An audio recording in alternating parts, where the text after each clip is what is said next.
जानवापी case में विश्व वैदिक सनातन संघ की याचिका पर अब ट्रायल शुरू होने वाला है। इस पर बात करने के लिए हमारे साथ मौजूद है अनुपम जी। कल से ट्रायल शुरू होने वाला है, क्या कुछ कहेंगे, किस तरीके की तैयारी आप लोग की है और ट्रायल के दौरान क्या कुछ सामने आ सकता है? देखिए, ऐसा है कि अभी फिलहाल तो इस स्टेज पर ऑर्डर 39 की हमारी एप्लीकेशन पेंडिंग है, उस पर सुनवाई होनी है। और रही ट्रायल की बात, तो उसमें WS और इशू, देखिए ये दो बहुत इंपॉर्टेंट पार्ट होते हैं। हम आपको एक्सप्लिसिटली बता देना चाहेंगे कि देखिए WS जो है वो विद इन 90 डेज फाइल हो जाना चाहिए। 7-11 का जो है ये प्ली लेकर आप ये नहीं कह सकते कि नहीं साहब WS हम फाइल नहीं करेंगे क्योंकि 7-11 पेंडिंग है।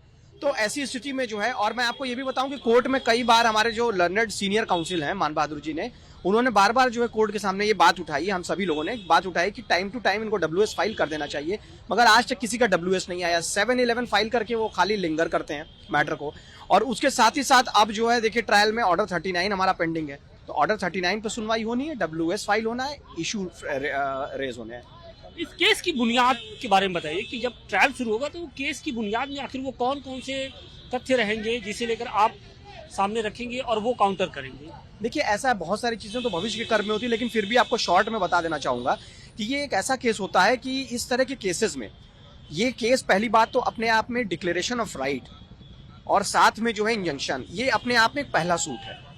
भगवान आदि विश्वेश्वर जो वहां ज्योतिर्लिंग मिला है उसको, उसकी पूजा का अधिकार, उस पूरे परिसर को हिंदुओं को सौंप देने का अधिकार, जो व्यक्ति उस पूजा पाठ में ऑब्जेक्शन क्रिएट करता है या हिंड्रेंस क्रिएट करता है उस व्यक्ति के इंट्रेंस पर रोक, क्योंकि मैं बार बार सुना हूं कि ये बात कही जाती है कि मुस्लिमों के रोक, देखिए ऐसा कोई प्रेयर किया नहीं जाता है जो संवैधानिक तौर पे गलत हो। तो इसमें ये प्रेयर है कि जो व्यक्ति हिंड्रेंस पैदा करता है पूजा पाठ में या ऑब्जेक्शन क्रिएट करता है उसके इंट्रेंस पर रोक हो जाए, तीसरी बात। और चौथी बात कि जो वहां पे एक कंस्ट्रक्शन बना हुआ है उसको हटा दिया जाए जो मुस्लिमों का कंस्ट्रक्शन है। अच्छा, जहां तक इसके लीगल पहलू पर विचार करें तो अब इसमें जो WS आना है, WS माने उनका आपत्ति, हमारे रिजॉइंडर्स, एविडेंस होते, अरे सॉरी, इशू फ्रेम होते हैं। इशू फ्रेम को हम वाद बिंदु भी कहते हैं हिंदी में। तो इशू फ्रेम होंगे, इशू फ्रेम होने के बाद फिर जो है इसमें एविडेंस की प्रक्रिया शुरू होगी। तो एविडेंस में जो है हम यहाँ पे बेसिक जो चीजें होती हैं वो साइंटिफिक एविडेंस पे हम ज्यादा बेस्ड रिलाई करेंगे, क्योंकि जब औरंगजेब ने तोड़ा तो उस समय ना हम थे ना आप थे ना कोई व्यक्ति आज का नहीं रहा होगा 1669 में। तो ज्यादातर साइंटिफिक एविडेंस पे और ओरल एविडेंस, जो भाई इसमें वादी हैं वो अपना ओरल एविडेंस यहाँ प्रेजेंट करेंगे। मतलब साइंटिफिक आप जिसकी बात कर रहे हैं तो कुल मिलाकर ASI के ही आसपास वो सारी चीजें जाएंगी, एफर्ट जो आप बात कर रहे हैं।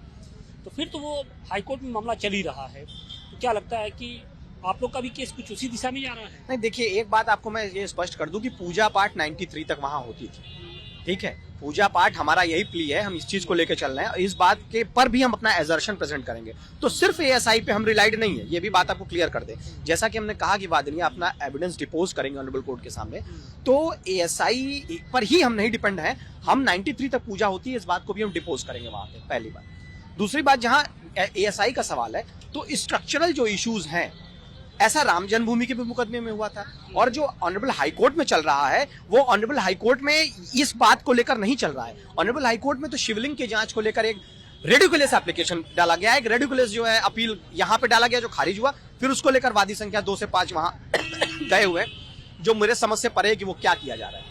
इसके पहले जब 7-11 को लेकर ऑर्डर आया तो कोर्ट ने अपने फैसले में क्या कुछ लिखा था, खासतौर से उनकी जो आपत्ति थी उसको खारिज करते हुए? देखिए, ऐसा है कि 7-11 का जो स्टेज होता है वो मेंटेनेबिलिटी का एक स्टेज होता है, ठीक है। तो वहां पर सिर्फ प्लेंट के एवरमेंट्स देखे जाते हैं, वहां पर ये चीजें नहीं देखी जाती है कि ये, अब जैसे एक प्रश्न उठाया गया मुस्लिम पक्ष द्वारा या डिफेंडेंट नंबर 4 अंजुमन इंतजामिया द्वारा कि नहीं साहब ये प्लेसेस ऑफ वर्शिप एक्ट 1991 से बार्ड है।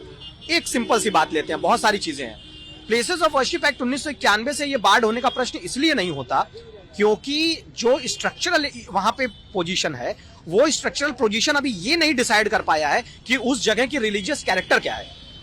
वो नीचे बेस में मंदिर है, ऊपर की तरफ टॉम्ब है, तो अभी उसका यही नहीं डिसाइड हुआ है कि रिलीजियस कैरेक्टर क्या है। और रिलीजियस कैरेक्टर डिसाइड करने का तरीका क्या होगा, वो एविडेंस से ही डिसाइड होगा। तो रिलीजियस कैरेक्टर डिसाइड करने के लिए आपको एविडेंस की आवश्यकता है, तो एविडेंस आएगा कब? वो इस स्टेज पर तो आएगा नहीं, वो तो जब आपका WS आ जाएगा उसके बाद एविडेंस आएगा। तो ऐसी स्थिति में पहले उसका एविडेंस आ जाने दीजिए, पहले जो है उसको ट्रायल चलने दीजिए, तब ये डिसाइड हो पाएगा। तो इसीलिए प्लेसेस ऑफ वर्शिप एक्ट का यहाँ पे ऑनरेबल कोर्ट ने जो है इनके प्ली को धराशायी कर दिया। दूसरा वो ये कहते हैं कि वक्फ बोर्ड की प्रॉपर्टी है मस्जिद, वो दीन मोहम्मद केस का भी हवाला देते हैं कि दीन मोहम्मद केस में जो इलाहाबाद हाई कोर्ट ने कहा था कि भाई चलिए ठीक है, ऊपर का हिस्सा आप, एक हिस्सा, 2 हिस्सा मुस्लिमों का हो गया, एक हिस्सा हिंदुओं का हो गया। तो ये कहते हैं कि भाई ये तो वक्फ बोर्ड की प्रॉपर्टी है और वो बाकायदे वक्फ नंबर 100 में रजिस्टर्ड भी है। तो इसको आप लोग किस तरीके से डिफेंड करेंगे? देखिए, एक बात मैं कहना चाहूंगा आपसे कि वक्फ जो प्रॉपर्टी वक्फ की होती है उसमें पहली बात तो क्लियर डेडिकेशन होना चाहिए। चूंकि देखिए, हम हाई कोर्ट सुप्रीम कोर्ट के लॉयर्स नहीं हैं, हम तो डिस्ट्रिक्ट कोर्ट के छोटे से लॉयर हैं। तो आपको ये बात बताना चाहेंगे कि वक्फ जो है वो डेडिकेशन ये क्लियर करेंगे कि इनके पास टाइटल कहां से आई इस प्रॉपर्टी की, तब ये पता चलेगा कि वो वक्फ की प्रॉपर्टी है या नहीं है। पहली वो तो ये कहते हैं कि औरंगजेब की भाई उस समय शहंशाह थे और उनकी ही प्रॉपर्टी थी और उसी को लेकर भाई यहाँ पर मस्जिद बनाई गई। एक पेपर वो दिखा दें इस बात का, वो जो खसरा खतौनी दाखिल करते हैं ना।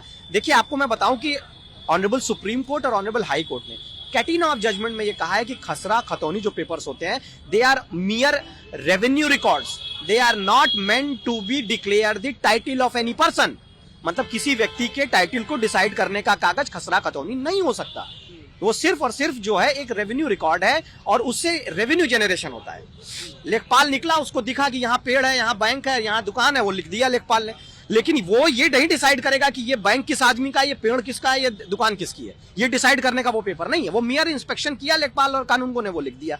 उससे रेवेन्यू जनरेट हो रहा है, लेकिन वो उससे टाइटल नहीं क्लियर होती है। तो पहले ये वो मालिकाना हक तो ये वो कहते हैं कि भाई जो 9130 है उस पर तो वक्फ बोर्ड का है। नहीं, देखिए, उनके कह देने से नहीं मान लिया जाएगा ना। There must be some evidence, कोई क्लिंचिंग एविडेंस कोई होना चाहिए। बस आप कह दें, हम कह दें कि ये कैमरा हमारा है, तो आप तो नहीं मान लेंगे ना। हमको कुछ सिद्ध करना पड़ेगा कि ये कैमरा हमारा है, कोई कागज हमको शो करना पड़ेगा।